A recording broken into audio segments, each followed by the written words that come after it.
I tutored a student for SATs. Her parents paid me $2,000. She scored a 1,500. They demanded a refund because she could have done that alone. So I showed them her practice test from week 1 where she'd scored an 890, and suddenly they understood what they'd paid for. I've been tutoring high school students for SATs for 6 years. Most parents are grateful. Some are demanding. But the Hendersons were something else entirely. Their daughter Lily came to me in January, 8 weeks before her March test. Sweet kid. Genuinely wanted to improve, but her diagnostic score was brutal. 890 out of 1,600. The Hendersons wanted her at 1,400 minimum. I told them honestly, that's a 510-point jump in 8 weeks. Possible, but it requires serious work. They agreed. $2,000 for 8 weeks, 3 sessions per week. I keep detailed records of everything. Initial scores, weekly progress, practice tests. It saved me before. Lily showed up to every session. She did every assignment, asked questions, stayed late, worked through problems until she understood them. By week 3, she jumped to 1,120. By week 5, 1,290. The girl was absorbing strategies, learning time management, recognizing test patterns. Test day came. 2 weeks later, scores dropped. Lily called me screaming with joy. 1,500. She'd scored 1,500, a 610-point improvement. Then her father called. His tone was ice cold. We need to talk about your fee. Frankly, we think Lily could have achieved this score without your help. We're requesting a full refund. I was silent for a moment. Your daughter scored 890 on her diagnostic. She scored 1,500 on the actual test. That's over 600 points. Mr. Henderson, let's be honest. We both know she needed help, but now that she's gotten the score, we don't see why we should pay the full amount. Maybe $500. You were present a few hours a week. That's all. This was a calculated attempt to stiff me. When would you like to meet? Tomorrow, 4 p.m., our house. I showed up with my laptop and a folder.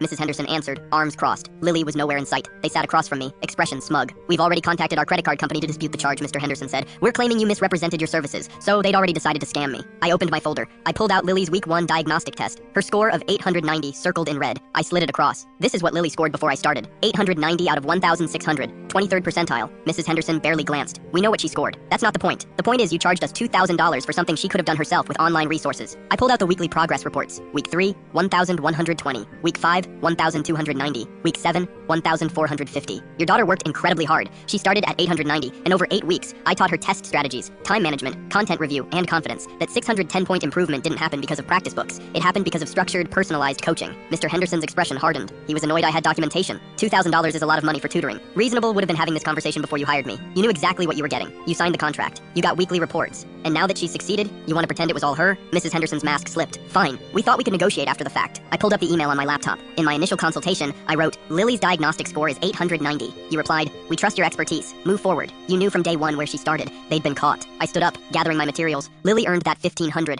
Every point. If you want to dispute the charge, go ahead, but I have every email, every progress report, every piece of documentation showing exactly what I delivered. Your credit card company will see you got precisely what you paid for. I walked to the door. One more thing. I keep records of all my clients, and I talk to other tutors in this area. Word gets around about parents who try stunts like this. 2 hours later, Mr. Henderson called. We're dropping the dispute. His voice was tight, with barely suppressed anger. Not apology, just defeat. Lily still sends me updates from college. Last month, she made Dean's List. Her parents got what they paid for, whether they wanted to admit it or not.